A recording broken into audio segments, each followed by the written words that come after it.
Good morning. Today on Business Success in 6 with Stacie, I have Michael Fecker here from Mito. Hi, Michael. Thanks for jumping on the call with us.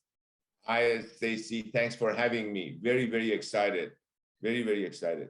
We are excited. Our clients are excited. Our community is excited to learn about what you do in business. So if it's okay with you, I'm going to ask you 6 questions specifically about your business, and you can answer them in 6 minutes. Is that okay?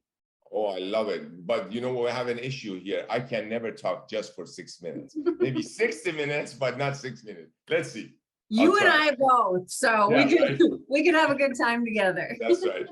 Well, thank you so much. So the first question is, when people ask you what your business does, how do you describe it? Well, my always answer is we are in the experience creation business. We create experiences for people that come in, and for 1 hour, 2 hours, they give the key to their heart to us. And in the restaurant business or in our restaurant, I say, pamper me. Because if we forget what kind of a business we are in, and we are only in the feeding business, then there is no passion involved. And the word passion is very overused. We really need to act it through our actions within the business that I'm in. That is so cool. And you can tell how much passion you have about your experience business.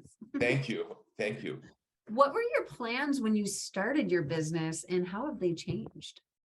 Well, when I first started my business in Los Angeles in 1990, prior to that, I worked for some great chefs, and I learned the do's and the don'ts from them. So for whatever business you want to do, not just restaurant, make sure that you pay your dues through a platform that is already in existence and other businesses, and learn the do's, but also learn the don'ts. So that's what I did. In 1990, though, I opened my first restaurant in Los Angeles. And the only thing I wanted to do, Stacie, I just wanted to cook because I love to cook. I never understood the business aspects of it as much. There is a reason we call it restaurant business. We forget the business part and we only stick to the food aspects.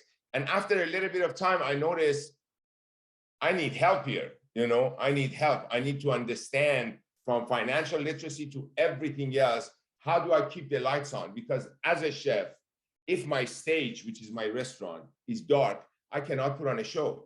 So I need to learn how to keep it open. Sure, absolutely. And it sounds like you've really done that. So you were in LA, and then from there, what happened?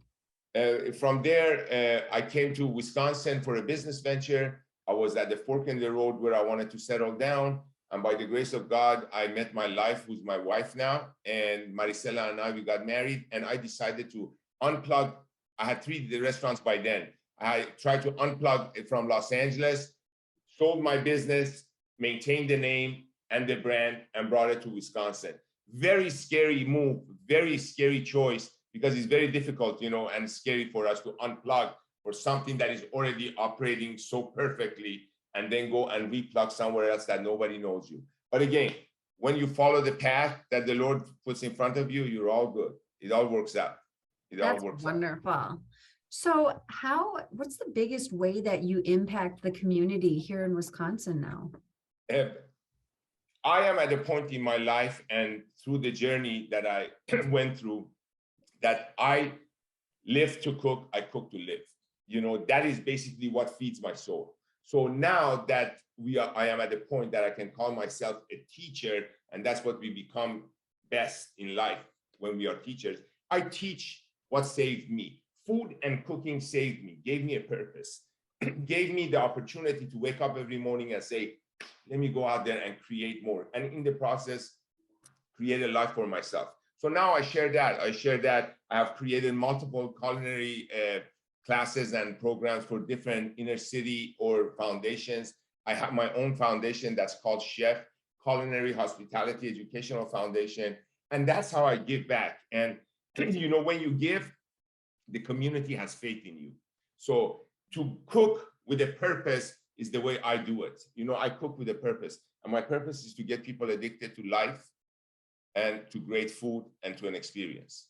That is absolutely fabulous. I can totally relate to what happened to me. I started coaching soccer a long time ago after playing, and parents come up to me and thank me. And I'm like, no, thank you for letting me coach. I get just as much out of it. And I can see that you feel the same way with what you're doing. That's beautiful. Totally, totally. Thank you. It's so beautiful.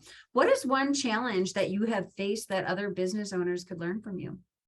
And right now, if anybody is listening, and hopefully they will, we are full of challenges that we are dealing with due to the pandemic. But in general, from the beginning, my first challenge and the most difficult challenge was not understanding the business aspects of whatever my art is. If my art is cooking, I need to understand the business aspects of it. If your art is dentistry, you need to understand the business aspects of it. And that was my first challenge. But thank God, my dad, being the businessman that he always was, and I was blessed enough to have him with me when I first opened my own first restaurant. And he would draw these graphs and explain things to me. And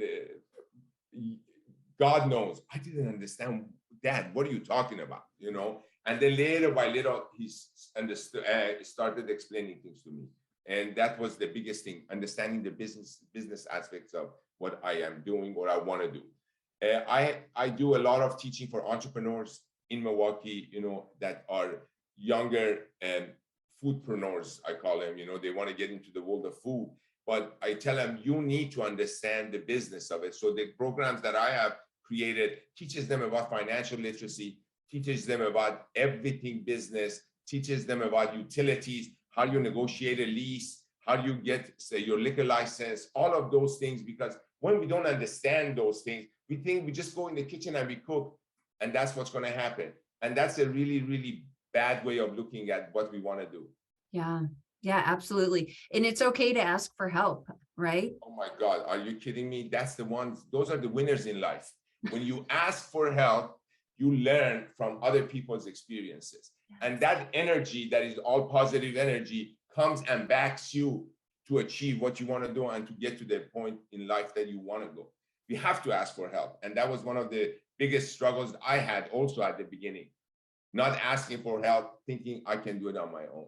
So coaching, business coaching, whatever everybody does is just a wonderful way to bring their experience to us. Thank you so much. I love that you said that positive energy that comes in, because then you're just spreading that. It's like positive creates more positive, right? Totally. Exactly. Yes. So what does the future look like for you? And do you have an exit plan? And, to be honest with you, I think at this point in my life, I don't want to live to work. I want to work to live.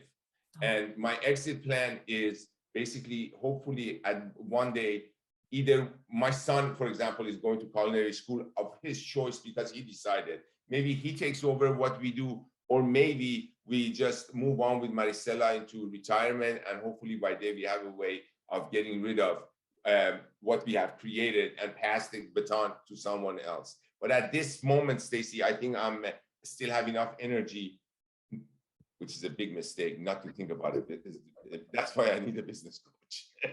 Awesome. Somebody that can teach me about business exit plans. Yes. Very cool. Very, very cool. So this is one of my favorites. All subjects open. What inspires you most, Michael? My children, my wife, and my relationship with the one that I choose to call God. Those are what inspire me the most. I wake up every morning because I know I need to be out there. Thank God I love what I do. I need to be out there to provide for my family. I would love to pamper and enjoy pampering my wife and my kids all the time, not spoiling them. Pampering them and spoiling them are two different things. And I need to search. Now I have finally learned that if you want to follow the one up there's plan, peace should be at the beginning and at the end of every step you take. If there is no peace, if things don't get me closer to peace, I don't touch it. It's not for me. So it's a great way of creating a basically question answer for yourself.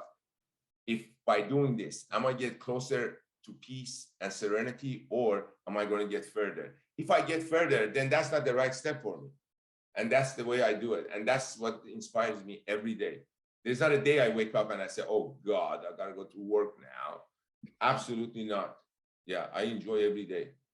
Thank you so much for the time that you have taken. That is beautiful. And we can all learn from that, starting and ending with peace. Thank you. Peace. Love Mike. you, Stacie. Thank you Love so you. much. Great meeting you too. Thank you. It's my pleasure.